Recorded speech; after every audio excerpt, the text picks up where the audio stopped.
Selamat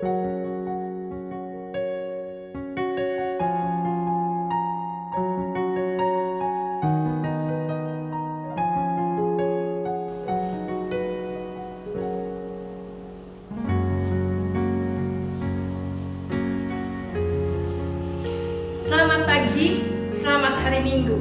Apa kabar hari ini? Berharap semua kita yang ambil bagian di dalam ibadah hari Minggu di rumah masing-masing ada di dalam keadaan yang baik, ada di dalam keadaan yang sehat, dan dalam keadaan yang baik itu kita mau bersukacita di dalam mengikuti ibadah pada hari Minggu tanggal 10 Januari 2021 ini. Sekarang kita masuk di dalam minggu yang pertama sesudah Epifania. Dan dalam ibadah pada hari ini kita mau merenungkan firman Tuhan yang terdapat di dalam kitab Perjanjian Lama, yaitu kitab Mazmur pasal 104 ayat 1 sampai dengan ayatnya yang kelima. Mari kita membuka Alkitab kita dan kemudian mempersiapkan Mazmur 104 ayat 1 sampai dengan ayatnya yang kelima. Sekarang mari kita berdoa memohon pertolongan Roh Kudus di dalam pemberitaan firman Tuhan. Kita berdoa. Sekarang dalam ibadah yang berlangsung kami mau merenungkan firman Tuhan. Tuhan menolong kami, memampukan kami melalui Roh Kudus agar supaya kami dapat merenungkan firman Tuhan, menghayatinya, dan kemudian melaksanakannya di dalam kehidupan kami sehari-hari. Firman Tuhan menjadi landasan dan pedoman di dalam kehidupan kami. Oleh karena itu kami terus dan selalu rindu untuk merenungkan firman Tuhan. Berfirmanlah ya Allah, kami siap untuk merenungkannya, menghayatinya, dan kemudian melaksanakannya di dalam kehidupan kami sehari-hari. Di dalam nama Tuhan Yesus Kristus, firman hidup, kami sudah berdoa dan mengucap syukur. Amin. Pembacaan Alkitab pada hari ini terdapat di dalam kitab Mazmur pasal 104 ayat 1 sampai ayatnya yang kelima, yang menyatakan, "Pujilah Tuhan, hai jiwaku, Tuhan Allahku, Engkau sangat besar. Engkau yang berpakaian keagungan dan semarak, yang berselimutkan terang seperti kain, yang membentangkan langit seperti tenda, yang mendirikan kamar-kamar lotengmu di air, yang menjadikan awan-awan sebagai kendaraanmu, yang bergerak di atas sayap angin, yang membuat angin sebagai suruhan-suruhanmu, dan api yang menyala sebagai pelayan-pelayanmu, yang telah mendasarkan bumi di atas tumpuannya, sehingga takkan goyang untuk seterusnya dan selamanya." Demikian pembacaan Alkitab. Tema pada hari ini adalah pujilah Tuhan, hai jiwaku.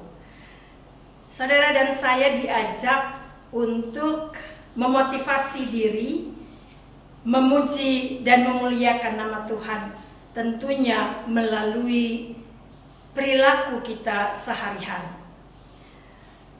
Ada cerita tentang tukang cukur, sebut saja namanya Tono, dan seorang pelanggan, kita sebut namanya Joni. Joni datang untuk mencukur rambutnya yang sudah mulai tidak teratur tumbuhnya. Kemudian di dalam kegiatan mencukur itu terjadilah pembicaraan antara Joni dan si Tono sebagai tukang cukur. Tono mengatakan, "Saya tidak percaya Tuhan itu ada." Kemudian Joni bertanya, "Kenapa kamu berkata demikian?" Ya, coba saja Mas perhatikan di jalan itu menunjukkan bahwa Tuhan itu tidak ada. Jika Tuhan ada, mengapa ada orang sakit? Jika Tuhan ada, mengapa ada anak-anak yang terlantar? Tidak ada orang tuanya. Jika Tuhan ada, mengapa ada orang yang sakit ingatannya? Ada banyak orang gila yang berseliweran di jalan-jalan. Juga ada orang yang dibunuh. Kalau Tuhan ada, mengapa banyak orang yang bunuh diri? Kalau Tuhan ada, mengapa ada banyak orang yang kelaparan? Ada banyak orang yang tidur di kolong jembatan. Jika Tuhan ada, pastilah tidak ada orang yang sakit. Pastilah tidak ada kesusahan, penderitaan, kesulitan yang dialami oleh banyak orang. Saya tidak dapat membayangkan bagaimana Tuhan yang Maha Kuasa dan Maha Kasih itu membiarkan semuanya terjadi. Kemudian selesai Joni dicukur oleh si Tono, keluarlah ia dari barbershop. Dalam ia berjalan, ia menyaksikan ada orang yang rambutnya panjang, diikat dengan karet yang seadanya, juga berewokan. Terlihat kotor dan berantakan. Lalu kemudian si Joni berinisiatif kembali lagi ke barbershop tadi dan menyapa Tono si tukang cukur itu. Mas, sebenarnya tidak ada tukang cukur. Dia bilang begitu kepada si Tono. Kemudian Tono bertanya, kamu kok bisa bilang begitu? Saya di sini dan saya tukang cukur. Barusan saya kan mencukur, Mas. Kemudian dijawab oleh Joni, iya, tukang cukur itu tidak ada. Jika ada, maka tidak akan ada orang yang baru saja saya temui dengan rambut yang panjang dan berewokan, seperti orang yang, maaf dikatakan, orang gila. Kemudian Tono menjawab lagi, tapi tukang cukur itu tetap ada.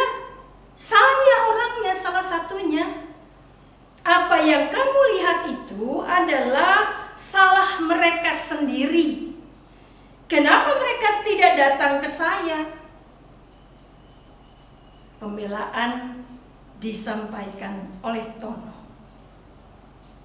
Kemudian dijawab oleh Joni, itulah poin utamanya. Apa yang kita dapatkan dari cerita ini?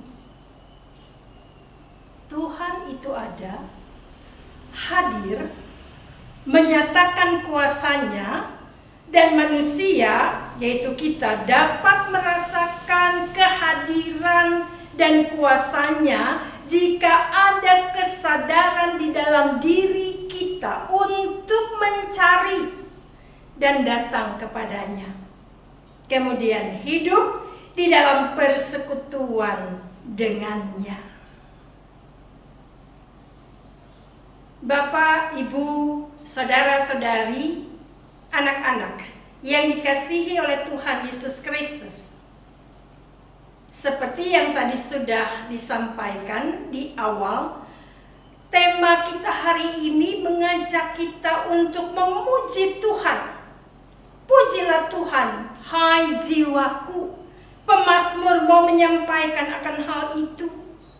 Pemazmur mau menaikkan pujian, tentunya ada dasarnya. Dasarnya adalah kesadaran diri yang dinyatakan oleh pemazmur.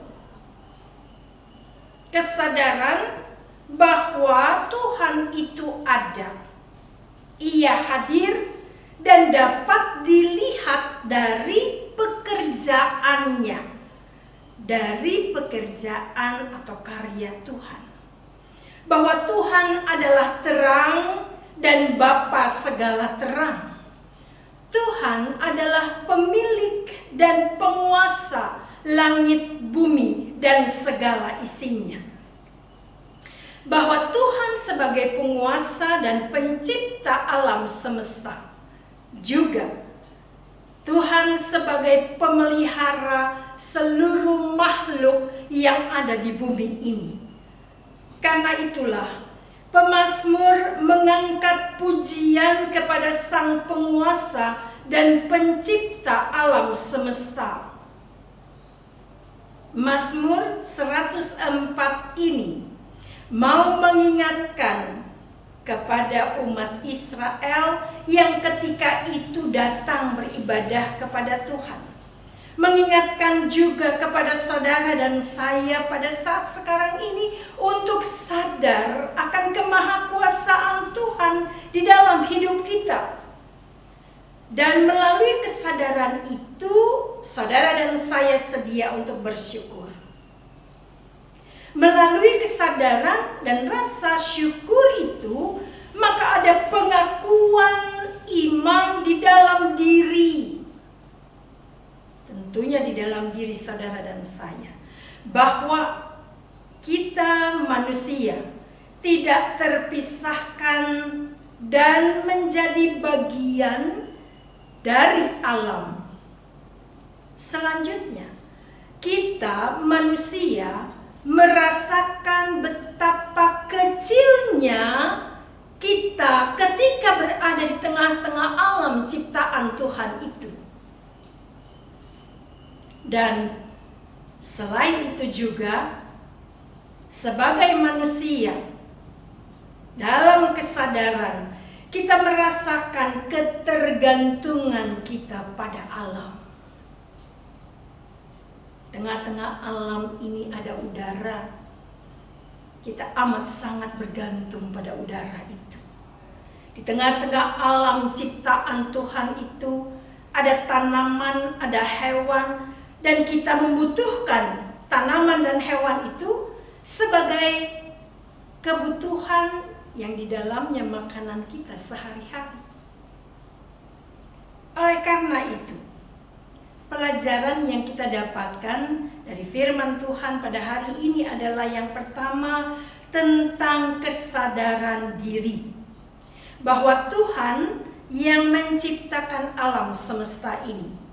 Bahwa kita menyadari Tuhan yang menciptakan alam dan segala isinya.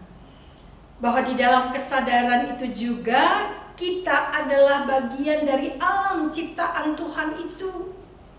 Kita merupakan salah satu hasil ciptaannya yang istimewa. Dikatakan istimewa karena kita diciptakan pada akhir penciptaan. Hari-hari sebelumnya di dalam Allah bekerja, di dalam Allah menciptakan, Ia mau melengkapi, Ia mau menyediakan apa saja yang dibutuhkan oleh manusia. Dan pada puncak dari ciptaannya, maka manusia dibentuk dan diberikan nafas kehidupan. Manusia sudah disediakan makanan dan minuman, dan juga diberikan tugas tanggung jawab untuk memelihara dan mengelola alam ciptaan Tuhan itu. Hal yang kedua yang kita pelajari dari firman Tuhan pada hari ini adalah di dalam kesadaran diri itu menghadirkan pengakuan iman kita tentang Tuhan. Bahwa Ia ada, Ia hadir dan berkuasa atas bumi ciptaannya. Dan melalui hal itu ada inisiatif di dalam diri kita masing-masing untuk ada dalam persekutuan dengan Tuhan. Karena melalui persekutuan dengan Tuhan, maka kita akan merasakan semakin hari semakin dekat, semakin hari semakin mengenal Tuhan. Dalam artian kita semakin hari semakin mengetahui, semakin hari semakin menghayati akan kehendaknya. Dan dalam pengetahuan dan penghayatan kita terhadap kehendak Tuhan itu, maka ada kesediaan di dalam diri kita untuk melakukan firman-Nya. Hal yang ketiga yang menjadi pelajaran melalui firman Tuhan pada hari ini adalah dari pengenalan akan Tuhan itu, maka ada inisiatif di dalam diri kita untuk memuliakan Tuhan. Memuliakan Tuhan melalui pujian yang kita naikkan, seperti yang dilakukan oleh pemazmur. Hendaknya kita mempunyai kesadaran diri yang tinggi untuk dapat melakukan seperti apa yang dilakukan oleh pemazmur. Tapi kita harus mengingat juga bahwa pujian yang mau kita naikkan itu bukan hanya melalui mulut kita saja atau melalui suara kita saja yang merdu, karena tindakan yang nyata itu lebih indah sebagai wujud pujian kita kepada Tuhan. Biarlah firman Tuhan pada hari ini menyadarkan kita, mengingatkan kita, menegur kita untuk dapat memaknai akan pujian kepada Allah. Bahwa pujian yang mau kita naikkan jangan kita mengartikan secara sempit, tetapi kita mau mengartikan bahwa pujian yang kita menaikkan adalah merupakan gambaran atau cerminan kehidupan setiap orang percaya di dalam kehidupan sehari-hari. Bahwa apa yang kita nyatakan melalui sikap, melalui kata, melalui tindakan kita, itulah wujud nyata pujian kita kepada Tuhan. Sekarang ini di dalam kita merenungkan dan menghayati firman Tuhan, setelah khotbah ini diajak untuk setiap keluarga mau membicarakan dan juga mau memperbincangkan tentang firman Tuhan ini melalui dua pertanyaan yang saya kemukakan. Yang pertama adalah, sudahkah kita atau keluarga kita sadar untuk datang kepada Tuhan dan ada di dalam persekutuan dengannya? Jika kita menjawab sudah, apa alasannya? Sebaliknya, jika kita menjawabnya belum, maka apa alasannya? Yang kedua, pertanyaan untuk kita perbincangkan di dalam keluarga kita adalah, coba kita memberikan contoh. Ada dua contoh sebagai tindakan nyata kita, tindakan sehari-hari di dalam memuji Tuhan, utamanya pada masa pandemi virus sekarang ini. Tindakan nyata untuk dapat memuliakan Tuhan pada saat masa pandemi virus sekarang ini. Teruslah semangat, terus memuji Tuhan, dan teruslah jaga kesehatan. Tuhan Yesus memberkati kita sekalian. Amin.